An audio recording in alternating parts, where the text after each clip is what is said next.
जय हिंद दोस्तों। 2023 के आईपीएल सीजन के विजेता को यानी कि चेन्नई सुपर किंग को 20 करोड़ मिला था और इस साल भी विजेता को 20 करोड़ मिलेगा। 20 करोड़ रुपए एक काफी बड़ा रकम, लेकिन एक आईपीएल टीम के लिए इसका क्या मायना। दोस्तों, इस साल जो सबसे महंगा खिलाड़ी था मिचेल स्टार्क, वह 24.75 करोड़ में बिका और पैट कमिंस 20 करोड़ 50 लाख में बिका। आप सोच कर देखिए, विनिंग प्राइस से ज्यादा इन खिलाड़ियों का दाम है, तो आखिर यह 20 करोड़ विनिंग प्राइस इन टीमों के लिए क्या मायने रखता है। तो दोस्तों, सिंपल सी बात है कि जो आईपीएल का खेल हम सब टीवी या मोबाइल पर देखते हैं वो तो ऐसे ही है, असली पैसे का खेल तो इसके पीछे चलता है। तो आज के इस वीडियो में हम यही जानेंगे, तो चलिए वीडियो स्टार्ट करते हैं। Indian Premier League has developed a unique brand of cricket that combines entertainment with fast-paced action and attracts players from around the world. The Indian Premier League, or the IPL, has only been around for 12 years, but it's fast become one of the most popular and valuable cricket leagues on the planet. India has given a model for other countries to follow. When the IPL was successful, all these other places went, well, we'll set up our own leagues and we'll try. दोस्तों, आपको ये पता रहना चाहिए कि IPL की शुरुआत होने से पहले आईसीएल की स्थापना हुई थी। आईपीएल नहीं, ICL, Indian cricket league. ICL को एक प्राइवेट कंपनी के द्वारा शुरुआत किया गया था, जी एंटरटेनमेंट इंटरप्राइज, या जो जी टीवी जी न्यूज चलाता है, इसी कंपनी के द्वारा। आईसीएल भी ठीक आईपीएल की ही तरह था, अलग अलग शहरों से खिलाड़ी को खरीदेगा, अपने टीम बनाएगा और एक दूसरे के साथ वह फिर खेलेंगे। लेकिन आईसीएल जो था यह बीसीसीआई को भी अच्छा नहीं लगा और हमारे इंटरनेशनल क्रिकेट बोर्ड आईसीसी को भी यह अच्छा नहीं लगा, बल्कि ये दोनों काफी नाराज थे आईसीएल से, क्योंकि इसमें काफी ज्यादा क्रिकेट खिलाड़ी खेलने के लिए जा रहे थे। आईसीएल में क्रिकेटरों को खेलने से रोकने के लिए बीसीसीआई ने अपने डोमेस्टिक टूर्नामेंट में क्रिकेटरों की सैलरी बढ़ा दी जाती है। ये कहते हैं कि जो कोई भी खिलाड़ी आईसीएल में जाकर खेलेगा उन्हें हम लाइफ टाइम के लिए बैन कर देंगे। बीसीसीआई यह नहीं चाहता था कि कोई और टूर्नामेंट चले जो उसके कंट्रोल से बाहर। सितंबर 2007 को बीसीसीआई आईसीएल के ही तरह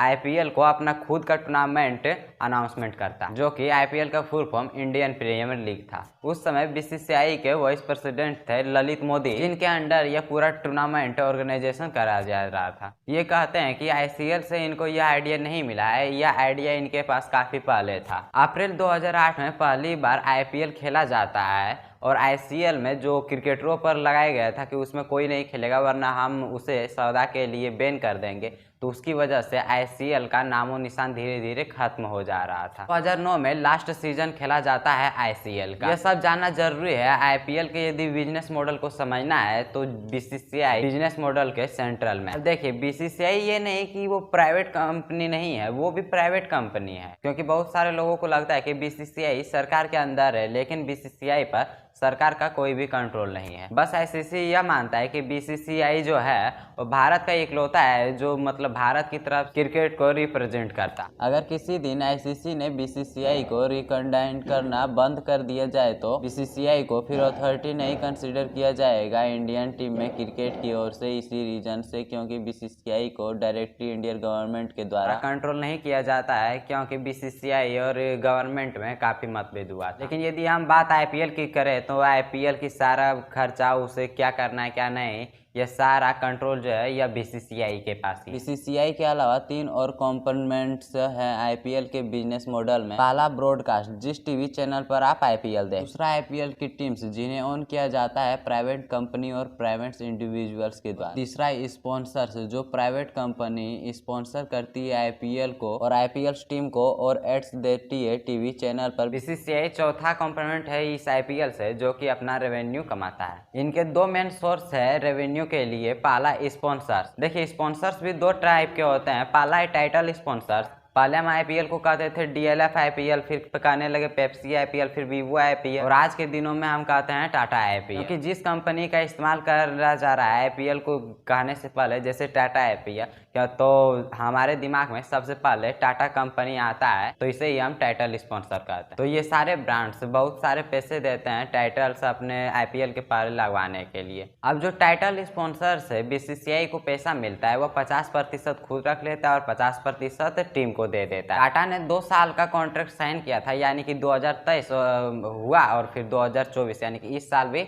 टाइटल जो है टाटा का ही रहेगा। अब दूसरा होता है ऑफिशियल स्पॉन्सर, जो कि आईपीएल के अलग अलग चीजों को स्पॉन्सर करते हैं। जैसे कि सीए टायर्स ने जो स्ट्रेटजी ब्रेक है उसे स्पॉन्सर कर रखा है 30 करोड़ रुपए में। अब देखिए, कमेंटेटर को आपने कई बार सुना होगा यह कहते हुए कि क्रेड पावर प्ले चल रहा है तो यहाँ पर क्रेड ने इसे स्पॉन्सर किया। ऐसे ही और कई तरह के स्पॉन्सर हैं और इन सभी से बीसीसीआई को 210 करोड़ रुपए मिलता है स्पॉन्सर के द्वारा। अब देखिए, दूसरा सबसे बड़ा कमाई का जरिया है बीसीसीआई को ब्रॉडकास्ट को राइट्स देना। देखिए, आईपीएल जो होता है वह किसी न किसी टीवी चैनल पर तो उसे दिखाना ही पड़ेगा, तो सभी टीवी चैनल चाहते हैं कि उसके चैनल पर दिखाया जाए, तो वो काफ़ी सारे पैसे उससे कमाएंगे। 10 सालों के लिए सोनी मीडिया के पास ये मीडिया राइट्स थे 2008 से लेकर 2017 तक। इन्होंने टोटल 8,200 करोड़ रुपए स्पेंड किए थे, तो हर सीजन के लिए ऑलमोस्ट 820 करोड़ रुपए। लेकिन फिर इस साल 2018 में स्टार भारत ने इसके राइट्स खरीद लिए थे 16,400 करोड़ रुपए की कॉस्ट पर 5 सालों के लिए, हर साल यानी कि 3,300 करोड़। यहाँ भी जो अमाउंट इन सभी से आता है बीसीसीआई आधा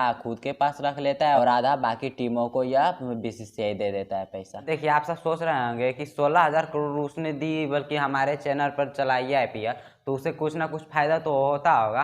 तो उन्हें काफ़ी ज़्यादा इन सब से फ़ायदा होता है, क्योंकि देखिए, जब एक ओवर ख़त्म होता है तो उसमें कुछ सेकंड के लिए एड्स आते हैं, तो एक एड्स करने के लिए लगभग 10 से 15 लाख रुपए एड्स जो करवाता है वह देता है उन्हें। और देखिए, एक आईपीएल होता है तो 20 ओवर का, यानी कि 2 टीम खेलते हैं, टोटल 40 ओवर यानी कि 40 एड्स ऐसे हैं। और फिर जब कोई बल्लेबाज आउट होता है तब फिर एड्स दिया जाता है, फिर जब पानी पीने के लिए ब्रेक होता है फिर तब एड्स दिए जाते हैं। इस तरह से काफ़ी सारे एड्स होते हैं जिससे कि वह टीवी चैनल वाले इस एड्स के द्वारा पैसा कमाते हैं। अब देखिए, एक आईपीएल टीम के पर्सपेक्टिव से देखते हैं। एक आईपीएल टीम को ऑन किया जाता है प्राइवेट कंपनी के द्वारा या फिर प्राइवेट इंडिविजुअल्स के द्वारा। सेलिब्रिटी हो सकते हैं या बड़े बड़े बिजनेसमैन हो सकते हैं, ये सब आईपीएल टीम को खरीदते हैं और फिर आईपीएल टीम को खरीदने के बाद ये काफ़ी और सारे चीज़ों पर पैसा खर्च करते हैं। जब प्लेयर्स को ये खरीदते हैं तो प्लेयर्स को सैलरी देने के लिए ये पैसे खर्च करते हैं, प्लेयर्स को यहाँ से वहाँ भेजने के लिए, प्लेयर्स की ट्रेनिंग के लिए, इन सभी को में पैसा खर्चा करना पड़ता है। कुल मिलाकर यह माना गया है कि एक आईपीएल टीम को कुल मिलाकर खर्चा होता है